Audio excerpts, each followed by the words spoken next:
Welcome to 6 Steps to Growing a Winning Business Seminar. As Action Coach business coaches, we understand that successful business ownership requires continuous training, planning, tested marketing strategies, systems, and more. That's where we come in as your partner. Action Coach has nearly 1,000 franchises in over 50 countries, and over the past 21 years, we've perfected the system we are about to show you. In fact, we are so confident in our ability to get you results, we guarantee to pay for ourselves within only 17 weeks of working with us. This 1-hour seminar will show you a proven formula for how we will grow your business and help you create massive improvements to your business and your life. Your presenter today is the founder and chairman of Action Coach, Brad Sugars, the world's #1 business coach. Hi, everybody. Can I just start by finding out how many of you are business owners here in the room already? Where are the business owners? Can I just see a show of hands? Fantastic. Where are those of you who work for someone else? Where are you guys sitting? Fantastic. Good to see. Any business owners that wish you still worked for someone else? Any in that category in the room? It's like, I don't know what's worse, whether you laugh at that joke or whether you raise your hand. It's like, you know, being in business is a tough gig sometimes. It's one of the loneliest jobs there is. So I want to first of all thank you for coming out and having a chat with us here today. You know, finding out about what business coaching is and how to grow your business. There's 6 steps to growing your business that we teach at Action Coach, and we find that by doing it this way, a systematic methodology, which by the way we've been doing now for 21 years with tens of thousands of companies in 53 countries. I started out, a little bit more of my background, I started out in business at age 15. Anyone have a paper delivery route or sell a newspaper when you were a kid? Thank you, a couple of you did that. Well, that was my first business, and so here I was running the business. I had people delivering the papers, and you know, it was only because it was so cold in the morning I didn't actually want to get up and deliver the newspapers. But ultimately, since then, we've owned and operated dozens of different companies, everything from magazine publishing to motorhomes and RVs, musical production companies. I started out as an accountant. Any accountants in the room? Thanks for admitting to that in public. It's not something you often want to do. See, being an accountant, guess what you learn? How to count other people's money. My job as a business coach is not about counting other people's money, it's about helping other people make a lot of money, helping you as business owners improve your business so you can work less and make more, which ultimately seems too good to be true. The reality would be it is too good to be true if we hadn't done it with tens of thousands of businesses around the world. So this system is not something that's based on theory. This is based on me. See, all I've done all my life is buy broken companies and fix them. Nowadays, I've written 15 books on how I do that. Nowadays, I've spoken in countries that I couldn't, you know, I can't even speak the language, yet they translate for me. It's phenomenal. Our books are sold. I still remember getting people from Nigeria writing referrals about my books and stuff and thinking, well, that's phenomenal that we're helping businesses grow in all of these places. Just a little bit about how I started with this. You see, when I first started business coaching, it was because I found out why, well, even further back than that, my customers in one of my businesses kept disappearing. Now, they were all business owners, and I was thinking, why are my customers not coming back and buying from me? So I started calling them, and guess what I found out?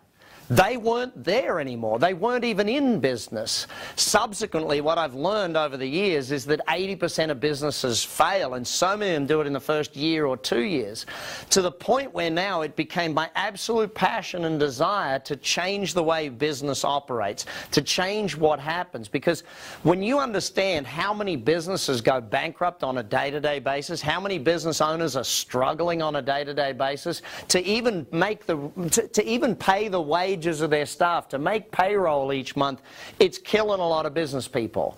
And so that became my passion. And so for the last 20 years, I've traveled the world teaching people how to run their business, to the point where now we have governments paying us to help grow companies because we can get more jobs happening. These are the things we do, and it's why I love what I do. It's why I started this company, and it's probably why you're all here, because you started your business for a reason. I'm not sure what it was. Maybe it was a better lifestyle. Maybe it was to be your own boss. Maybe it was more money, maybe to spend more time with your family. Whatever it is, let's take a look at how we actually do that. So building a business is pretty simple, but to do it we got to follow a simple set of 6 steps. So you ready to learn the 6 steps? Say yeah? Yeah. It's a very simple thing to do, but we got to start right here. What is a business? By definition, most people understand a business wrong. Most people think a business is like creating a job for yourself. It's not about you being busy. Business is not spelt with a Y. What it's all about is creating a very simple thing, a commercial, profitable enterprise. Now add these 2 parts to it, and this is where most people fall down. That works without me. If I've got to be there, it's no longer a business, it's a job for me. My goal is to create a business that works so I don't have to. See, the reason most business people, the reason you work so hard is that your business doesn't work, you do. Ultimately, if I said to you, how are you going to take another 4 weeks vacation? How are you going to do this? How are you going to set your business up so that it allows you to do that, so it allows you the freedom? Most business owners end up in the exact opposite scenario. They end up trapped by their business. They end up stuck in their business. They end up having to work harder than all of their employees for less money than their employees. And that's craziness in what we see.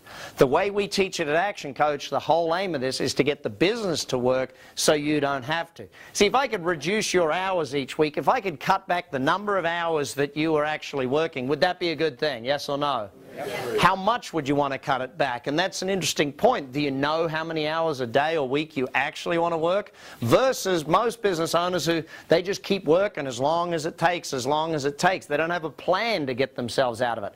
That's the first thing I want you to understand.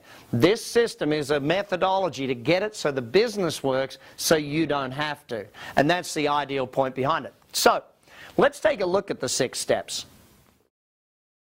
Each of these steps is very simple, but very, very powerful. We start down the bottom here, mastery. Well, mastery depends on which part of the world you're from. You pronounce it different ways. I say tomato, you say tomato, different things.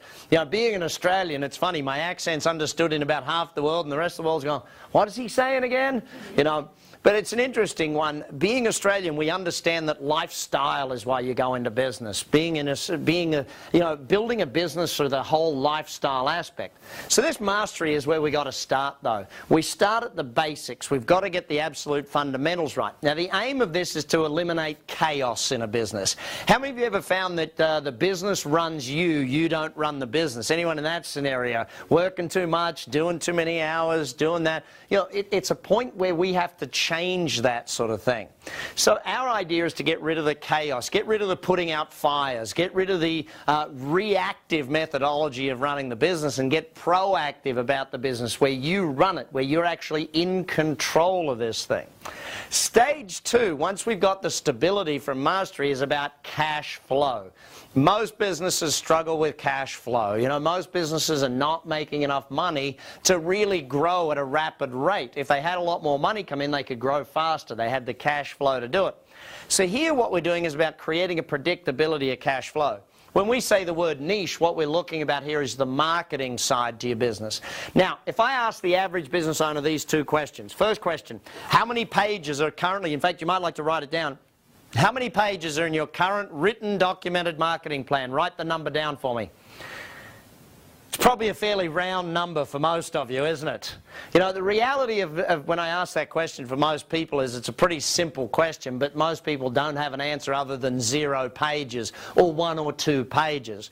Why? Because they don't know how to write a marketing plan. They don't know how to do marketing. Now, here's the question. Do you want to put more money into marketing or less money into marketing? Which one? More. Well, you guys say more and you guys say less. Well, hang on, who's right here? The people that don't want to put money into marketing are the ones that know that every time I put money out there, it just seems to be gone. The people that actually want to make money in their marketing, they're the people that sit there and say, well, hang on, if I put more in, I get more back. That's what we want to teach you. That's what my whole book, Buying Customers, is all about. So read that book as well, which you got to buy it first. Make sure you buy those books. Great books. Everyone should be reading all of my books. I'm a salesman first and foremost. Where are the other salespeople in the room? Okay, let me re-ask the question. Are we all in sales, yes or no? Yes. Yeah, we're all in sales at some point, you know, and this is the thing. If you believe in what you sell, you'll sell it well.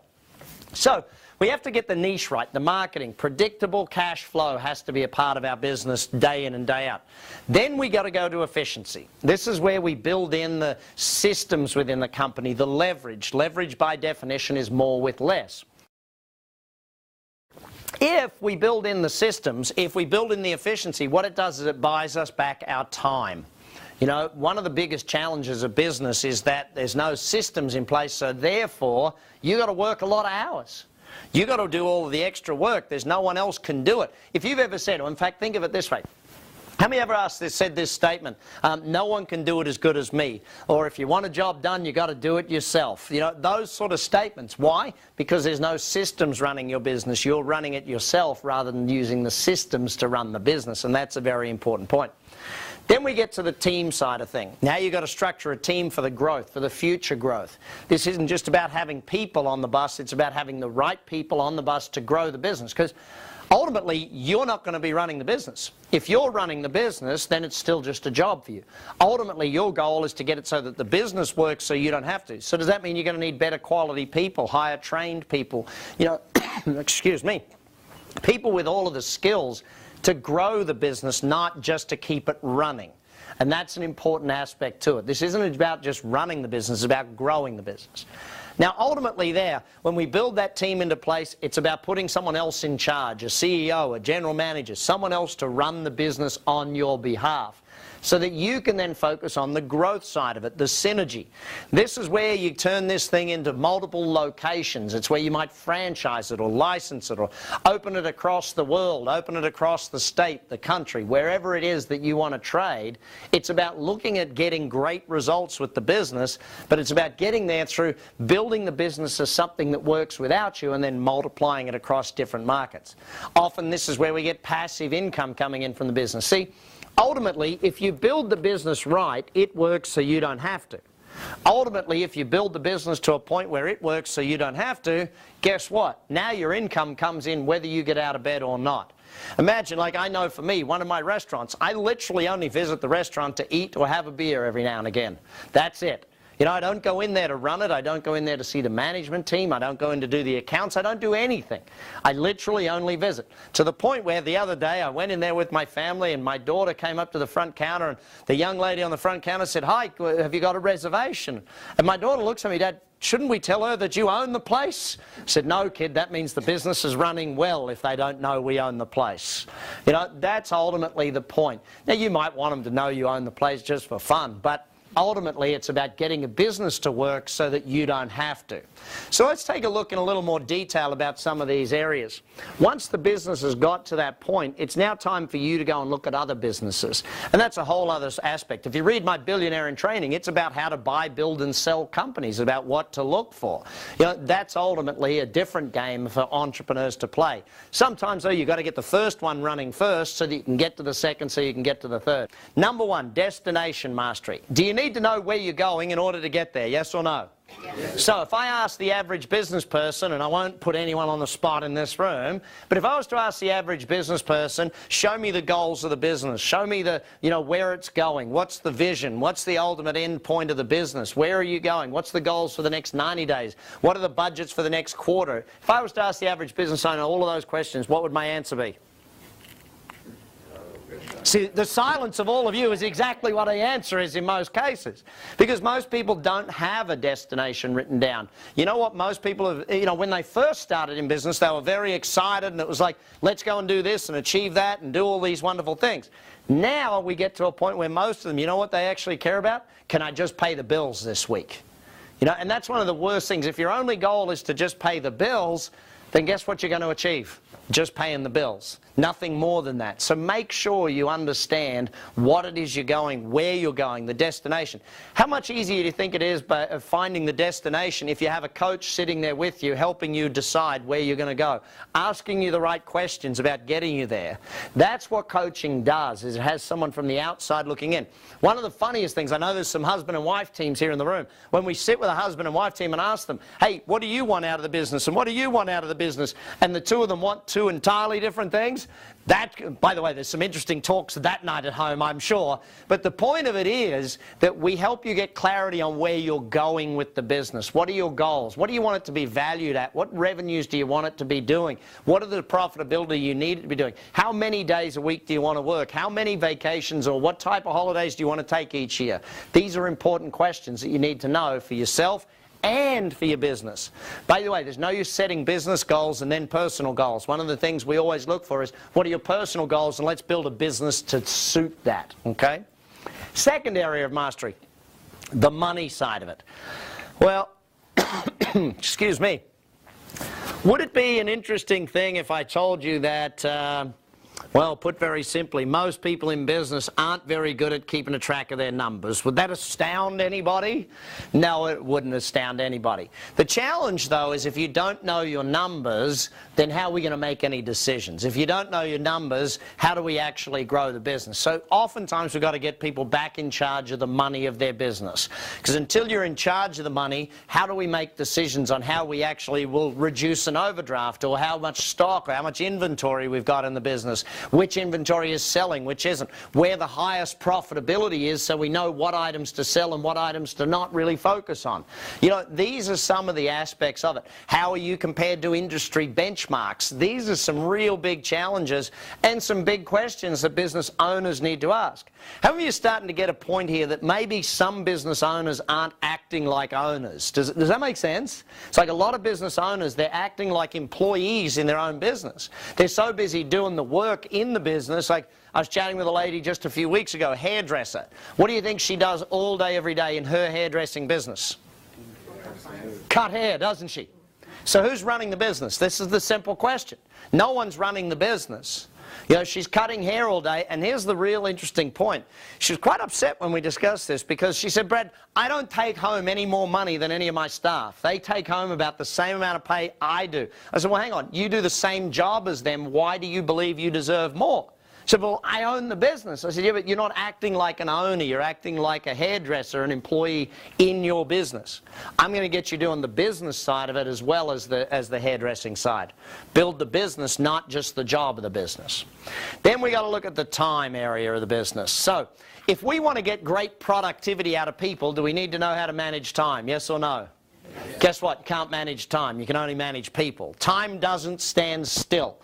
There's no such thing as time management. There's really people management. So how do we actually get the highest productivity out of the employees in our organization? Basic management techniques, basic management systems, basic leadership. These are the things that need to happen in order for us to actually make the business work. If we're going to double a business, you've got one of two choices. You either double the number of people or you double the productivity. Which one's cheaper, do you think? Productivity, way cheaper, isn't it? So that's what we've got to look for in this area of building the business.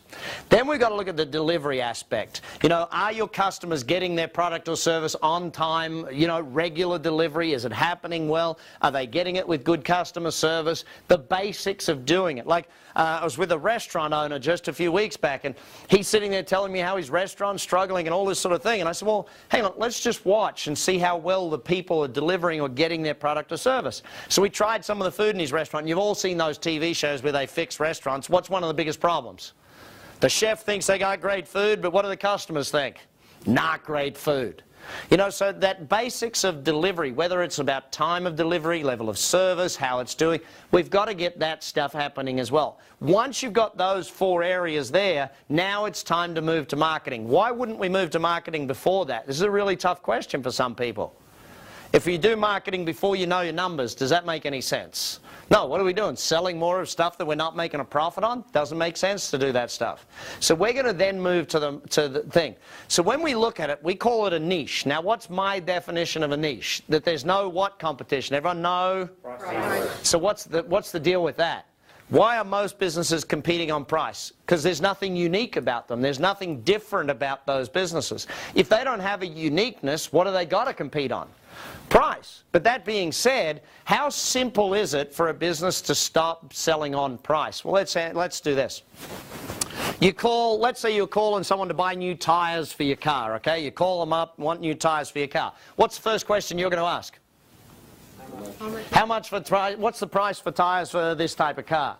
And if they just give you the price, what is the only thing you have to make a decision on right now?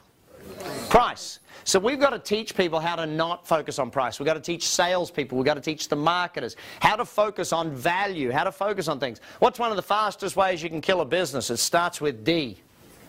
Discounting, correct. The moment you start discounting, you're starting to kill a business. You know, too often, and especially in small to medium-sized companies, when they start thinking discounting, they start actually losing business hand over fist because, well, here's the thing. When you discount, what type of customer do you attract? Cheap. Someone that wants cheap prices. Will there always be another business that's willing to offer cheap prices, yes or no? Always going to happen. So our aim in the niche segment is now, how do we define a great set of customers? What are we looking for? And of course, we don't just want them to come in once, we want them to come back again and again. So this is where we have to look at how do we actually do that. So when I go in and start talking about growing a company, there's 3 areas that most people focus on with me. They say, Brad, you know, we need more customers, Brad, we need more revenues, or Brad, we need more profitability. I'm going to show you a formula in a moment that shows you those 3 things are actually not important in a business. Why are they not important? Well, very simply, when you see the formula I'm about to teach you, they are just the end result of another 5 areas. And these 5 areas are the most important 5 areas in business. Yet, when I ask the average business owner what this formula looks like, they have no idea. So, if you haven't taken great notes to now, this one you want to really write down very well. My first book, Instant Cash Flow, had a whole bunch of information on this, but you've got to know this formula. So, the formula works like this. Number of leads. Leads is like prospects, potential customers. They could call your business, you could call them, they could come over the internet, they could walk into your store, however it is you communicate with customers. So number of prospects or leads.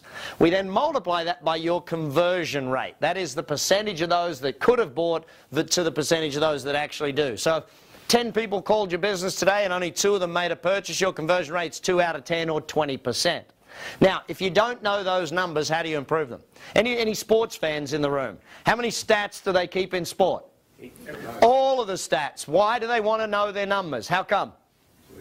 So they can get better. If you don't know your numbers, it's very hard to get better. So I ask you, how many of you in this room know how many leads came into your business last week? Like how many actual people called you, walked in, whatever they do in your business? Who knows that number and knows it accurately? Okay, see, that's the problem. That we don't know the number, how are we going to improve it? Now, my coaches, I've taught all of my coaches 87 different lead generation strategies.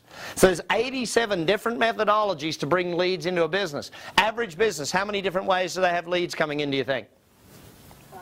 5? Any other guesses? 1 or 2? That's far more like it. 1 or 2 strategies to bring in leads. Do you think you can have a growth business with only 1 or 2 strategies to bring in leads? Not happening, is it? And again, this comes back to my marketing question. Why aren't people putting more money into marketing? Because usually their marketing's done badly, therefore they put money into a radio advertisement, it ran 10,000, whatever number of times, and they said radio doesn't work. And it's not that radio doesn't work, it's that that advertisement run on that station at that time with that offer, that headline, and that voiceover didn't work. A lot of variables to look at in this thing. So then conversion rate. We have 83 different strategies to improve the conversion rate of a business. And we're going to get to how to do some of these in a moment. But the point behind it is this. What you've got to look for in each and every one of these is, do you know the numbers and do you have a plan to improve them? You know, because when we start with you, one of the first things we're going to do is find out what are these numbers. And then we're going to say, okay, we're going to look at how much we have to improve them to hit your goals. Then we've got a plan. You see, you sit down and start thinking about it. If you know your numbers are here and they've got to get there, we can design a plan to actually make that happen for your business. So then we've got to look at number of transactions. Now, this is about repeat business, how often a customer buys from you over and over again. Now, some customers will come in once, you'll never ever see them again. Other customers will come in 10, 20 times a year. But this is about the average number of times the average customer comes in per year to buy from you. Now, again, we've got to get them coming back more often. Then we've got the average dollar sale. You know, and we sit down and we look at it and we say, okay, what is the average sale in this scenario? How much are people actually spending? Now, some will spend 5, some 500, but what's the average is what we're looking for in this case. Again, let's develop a plan to change that. Then we've got the margins, okay? What is the profitability of this in this example? That's what we're looking for. Of course, we want to improve that. Now, if your revenues go up, will your profit margins go up? Yeah, because your cost coverage is already done. But on top of that, we got another 50-odd strategies to improve the bottom line profitability of a business. And not just cutting costs. This is not the only way to improve margins. A lot of marketing things will improve margins. For example, ask Ralph Lauren how much he charges for a polo shirt versus going down to your local store and buying one there. You know, marketing does help margins. It helps the amount we charge for something, so therefore it works. So let's put some numbers into this so you can get an idea of it. I'm going to go pretty quickly with the numbers, but just help you understand. So let's pretend last year we had 4,000 potential customers. You might like to write these down so you can actually work it through. 4,000 potential customers. Let's pretend we sold to 1 in 4 of them, okay? So only 1 in 4 actually made a purchase. So you've got how many customers in this case? 25% conversion rate, 1,000 customers. Does that make sense for everyone so far? Okay. Second one, then, we've got to look at the next part of this, transactions. Number of transactions, how often you get them back. Let's give, in this example, 2 times a year. So again, some people never came back, others came back 10 or 12 times, but the average person bought twice. Then let's use the average sale and say it's 100. Just for ease of numbers sake, here's 100. So you've got 1,000 customers doing 2 transactions at 100 a time. So what's your revenue? 2,000 transactions at 100, 200,000 in revenue for this little business. So then we're going to do margins. I'm going to make it easy for you and just say let's do 25% margins, okay? So it's easy math. So this business's profitability is 50 grand. Now, why do you see I've got those 3 numbers highlighted in red? The customers, the revenue, and the profitability. Why do you think I've highlighted those? The most important. The most important? Absolutely not. In fact, the exact opposite to that is the answer. They are the 3 least important ones. Why are they the least important numbers on that page? They're the outputs. They're the outputs. They're the result. Remember I said that a moment ago. They're the end result. The equal sign is in front of them.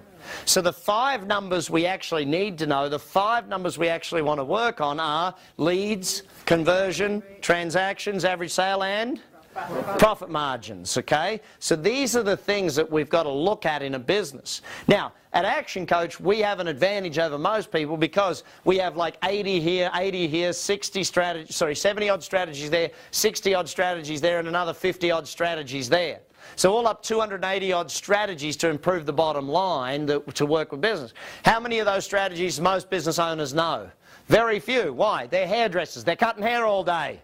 Yeah, they're not focused on this stuff. This is where we've got to get you to focus. But it takes the mastery area first, getting the basics done right. Then we move to the niche to take care of the cash flow. Just let's look at each of these areas if we could do a 10% increase in them. Now, most of the time we can grow your business a lot faster than you can grow it. Why do we have to go slower with our marketing than what you can do? 2 reasons. Number 1, cash. Does it take money to grow a business fast, yes or no? How many of you have had that problem where you've grown too fast and you started to run out of cash and you're like, hang on, we've got to slow down a bit because we can't put enough stock, or we can't hire enough people, or we can't open a new office, or you couldn't afford to grow at that speed. What's the second reason we have to grow a little slower for most companies? Think about it. Money and ability to deliver. See, the ability to deliver is another thing. If you get too many customers too fast, could that put you out of business just as fast? Yes or no? Your service levels go down, your reputation goes down, things don't happen the way they should. It ends up being a problem. So sometimes we can grow a little faster. Most of the time we've got to go a bit slower in the beginning so that we can get you up to speed, and then we can grow real fast. So in this example, I'm only going to do 10% in each area. So let's imagine we worked on 4 or 5 different strategies over 12 months. We tested them, we learned what works, we measured them, we got results, we knew what was happening, and we could increase your lead flow by 10%. Now, by the way, for most of you, increasing your lead flow by 10% is as simple as actually measuring where they're coming from right now. One client of mine, this guy spent a lot of money on marketing. He was about 80 grand a month. We started measuring where his leads were actually coming from. We found that only 30,000 of his 80,000 was bringing him in leads. The other 50 grand was bringing no new customers for his business. How fast do you think he stopped spending that 50 grand every month and put it where the 30 grand was, and what happened to his business? 2.5 times the number of leads because he put the money where it was supposed to go, not where it wasn't performing. Measuring your numbers is real important. We've got to know them. But just doing that won't work for everyone. For the rest of you, that's why we have another 70-odd strategies for you to actually get to work on to build the business. So in this case, 4,000 becomes what, gang? Call it out for me. 4,400. Not a big increase, but it's very powerful. Let's work our way through. Then we've got to work your conversion rate. Again, just measuring it alone. How many of you know your conversion rate now? Like down to the decimal point, you know that if 20 people call, we sell this many. Who knows that number in their business? One or two of you, fantastic. The rest of you, you got a lot of room for growth if you don't know it, because whatever you guess it is, it's about half that, okay? Most of the time, in fact, I worked with one guy, a big electrical company, a big electrician, lots of vans out on the road with guys doing electrical work in all of these different places. Here's this guy, he says to me, Brad, we're great at sales. We sell 70 or 80% of people that call. I said, fantastic. 2 weeks later, we'd measured it for 2 weeks. 2 weeks later, I came back to visit and I sat down with him and said, how's the conversion rate? And he was very upset.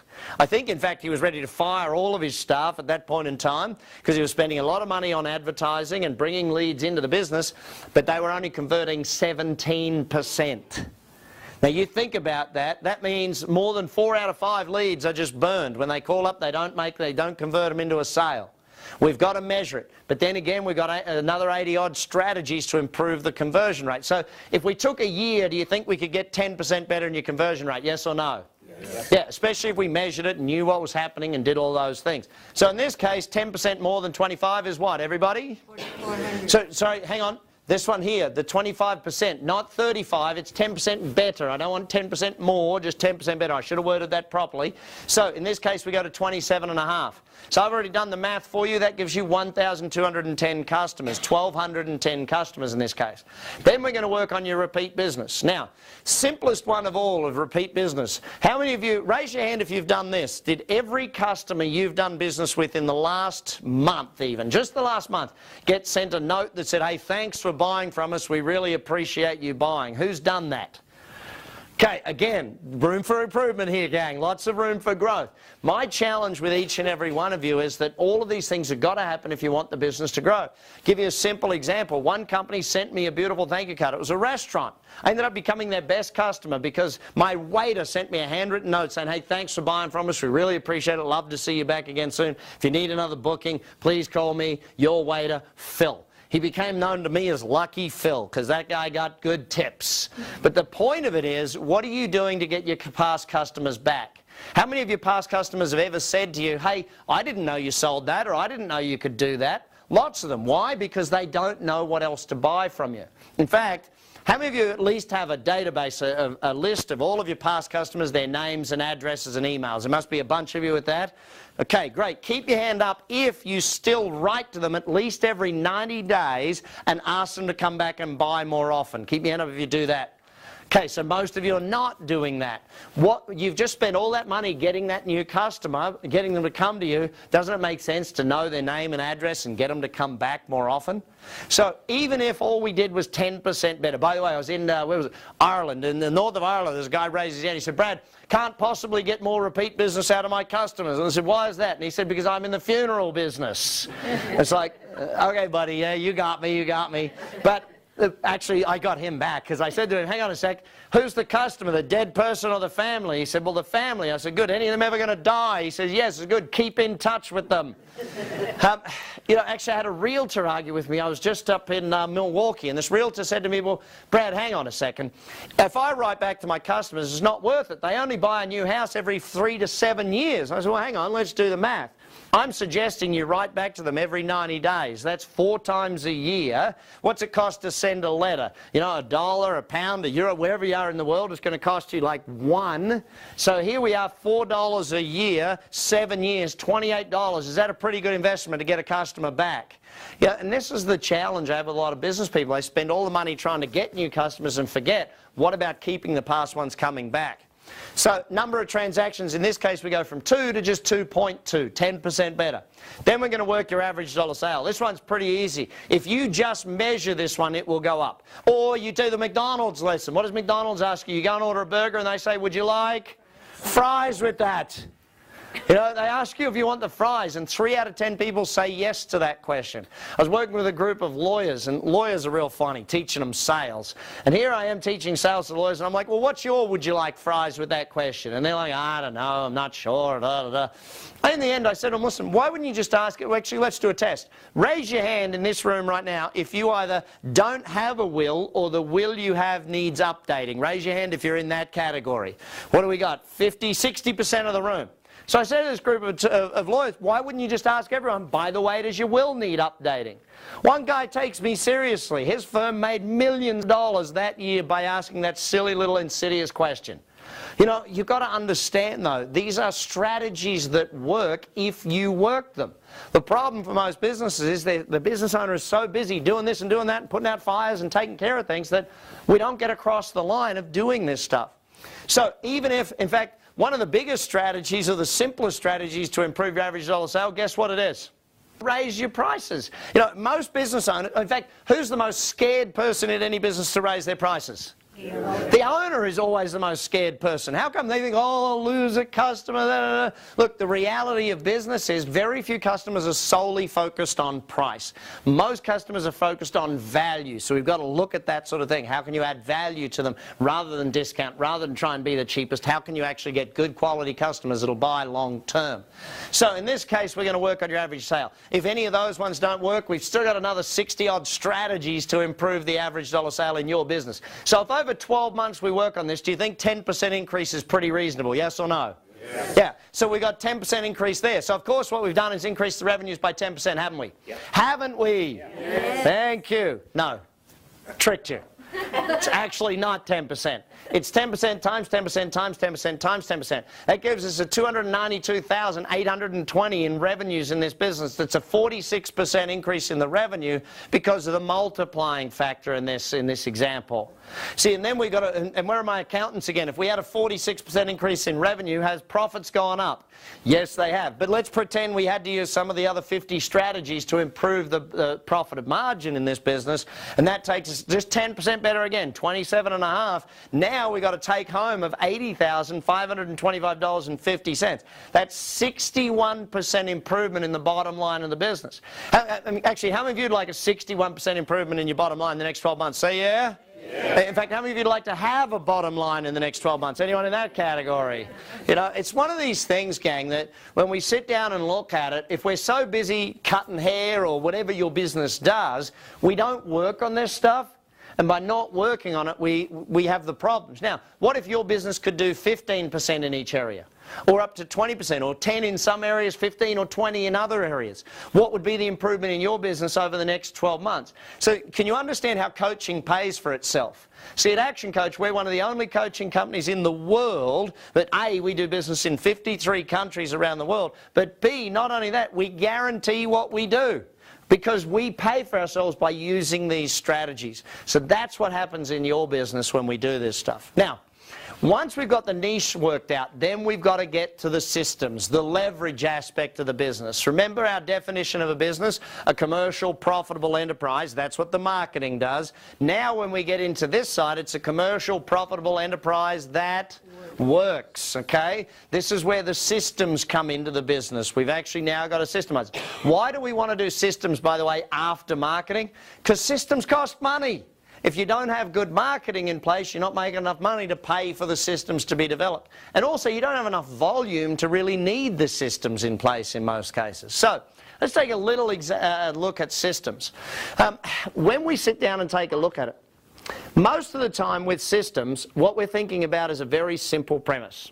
System stands for, I'll get you all to read it out for me, everyone. Save yourself time, energy, and money. Save yourself time, energy, money. I fell in love with writing systems in a business back when I had a photocopy shops, and I thought, hang on, I'm working too hard. And I started writing systems, started documenting how things could be done. And not in any complex way. It's not like I was doing ISO 9000 or anything. I was just writing down how things should be done. I was taking pictures of how things should look, doing videos of how things should be done, audio taping how things should be said. And hey presto, I started developing systems. And what I really learned is that if you've got systems for things, A, does it take you less time to train someone when it's written down how to do it? Yes or no? Yes. Yeah. B, I'd stopped having to say things like, if you want the job done right, do it yourself. Because other people could do the job right, because guess what? They had a system to do it. It wasn't as complex as that. Now, I wrote a book called Instant Systems. It's one of the 15 books that you'll be able to read through us with Action Coach. What we go through here is how we actually structure that systems in a business. Now, we start here with a vision statement. Where is the business ultimately going? This isn't about your basic goals. This is about the big picture of the business. Where do we want the business to go? Then we write a mission statement, and that really designs how do we actually get there. You know, the vision is the big thing in the future, but the mission tells us this is the road we're going to take to get to the vision. Third thing we want to put on is a culture statement. Now, you can call these a company's core values, a core beliefs, you can call it a culture, whatever it is. But we actually want to write down the rules of the game in our business. We actually want to write down what is our business rules? How do we want to play this game called business? Now, why do we want to do that? Because if we're going to put systems in, we're going to hire great people, we need to have a great system for them to operate within. If you're stuck for what that should look like, jump on our website, actioncoach.com, take a look at our 14 points of culture. You'll start to get an idea as to what we're talking about here. Then we need to set goals, and SMART goals, of course, specific, measurable, achievable, results-oriented with a time frame.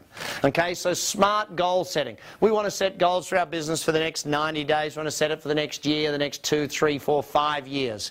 Now, a lot of people struggle with setting goals because they don't really know where we're going. First of all, though, we start with setting goals at the smallest end. We start with doing it on a daily, weekly, monthly, and quarterly basis.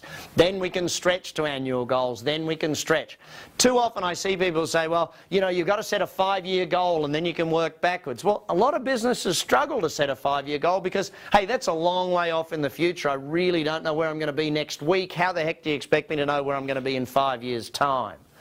So then we go through and we say, all right, now we're going to develop an organisation chart. What should the org chart look like? When you're going to finish this business, when this business is going to be achieving its vision, what is the organisation going to look like? What sort of positions are you going to have in the company? Where is the company going to be? And how's it going to look? Developing an organisation chart is a lot easier said than done. A lot of people sit down to try and do it and they work out, well, how many people should I have there? Should I have someone in marketing? How many salespeople should I have ultimately? So sometimes that takes a bit of coaching to help get through that one. Then we've got to have contracts for each position. Now, by the way, I see you're all looking so excited about writing these positional contracts, aren't you? It's not as hard as what you think it is. In fact, it actually gets quite easy once you know what you're doing with this stuff. Developing positional contracts, does that allow your employees to do a better job, yes or no? If they know what they're supposed to be doing, how they're supposed to be doing it, and how they're going to be measured and remunerated, the clearer they know their job, the easier it is to do their job and the higher their performance levels are, and obviously the higher your profitability is.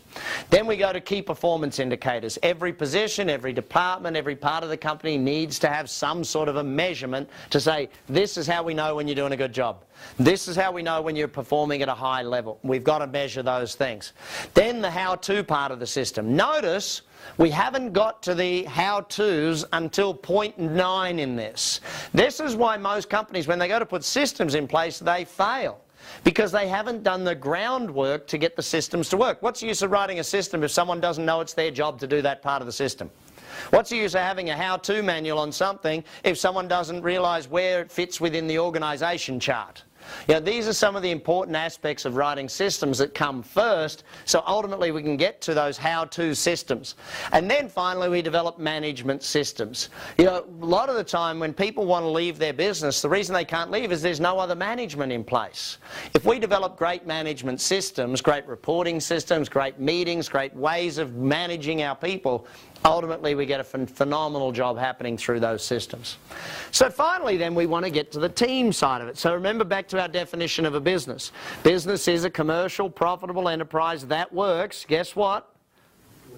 Without you. Without me, okay, in my case. So when we sit down and we start thinking about getting this business to work without us, that means it's got to work with other people. So what quality of team do you want to build? High quality team. So to do that, do we need to learn recruiting, yes or no? Yeah, we've got to learn how to recruit the best people. And here's the funny thing about most people when it comes to recruiting. Most people just put a help wanted ad out there and they hope that the right people will actually come to it. That might have worked 20 years ago, it doesn't work today. Hiring and recruiting the greatest people is about understanding. See, back to my sports people again in the room. How much time, energy and effort do sporting teams put into actually recruiting the best people? How much? Massive amounts. Why? By the way, are they looking for people that are cut from the team already? Are they looking for people without a job? No, they're only looking for what? People that already have jobs. See, the best employees come from other companies. The best employees already have jobs. So you've got to learn how to recruit, not just how to write a help wanted ad. It's a very big part of building a great team. But you've also got to learn management. You've also got to learn leadership. See, again, the learning work is the hardest work of business ownership. It's pretty easy to do the work. The cutting hair stuff, dead easy. Learning how to grow the business, learning the sales, the marketing, the management, the leadership, that stuff's hard. It takes time to learn it. But that's our job as business coaches, to help you learn this stuff. So, when you look at building a team, we do it in a simple format. As the owner of the business, or the head of the business, the CEO of the business, your job is to take care of your team. Your team's job is to take care of the customers job to take care of the business, and the business job to take care of you as the owner. Now, in most scenarios, the owner's taking care of how many of these three things? All of them. The owner's taking care of the business, the customers, the team. They're running themselves ragged trying to do it. If instead the owner builds great systems, the owner helps build productivity into the company, invests in the future, does the thing, does the planning, does the owner's work. So you've got to remember, I want you doing business owners' work, not just employees' work within your company. So once you start doing owners' work, you build your team. Your team's job then is to take care of the customers. And here's a real interesting fact. The level of relationship between the owner of the business, or the CEO, and the team is directly proportional to, guess what? The relationship between the team and the customers. If the relationship between the owner and the team is good, then the team will take care of the customers. If the customers are being taken care of by the team, guess what they'll take a lot of care of? The business, by coming back, spending more, referring more people, and doing a lot of business with you. So we've got to get it to that point. Ultimately, then, that takes care of the owner. So team building is a major part of business success. Now, why do we do it after systems? Why do we do the basics first? Because we need the basics to be right before we do any marketing. Why do we then do marketing? Because we need money to pay for the systems. We also need the systems to make it more efficient before we go and hire more team, before we build the team. What's the use of building a team if you've got a lack of efficiency in the business? We want efficiency, we want a good system, and then we go and build a great team. Does that make sense to everyone so far? So then we go to the synergy and results part of this thing. This is where you start the duplication. This is where your freedom kicks in. This is where your personal growth, and you can get to do other opportunities and stuff. Up until here, where we get to team, what we're doing is buying back your time. We're making the extra money to hire the better people, to build the better system, so that you can actually work less.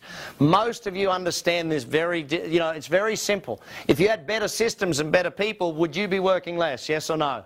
Yes. You have better marketing, better systems and better team, would you be making more money? Absolutely. If you've got better mastery, the basics of the business, are you having to put out less fires and being more proactive? See, the first part of working with a coach is fixing the basics of the business, this mastery aspect down here.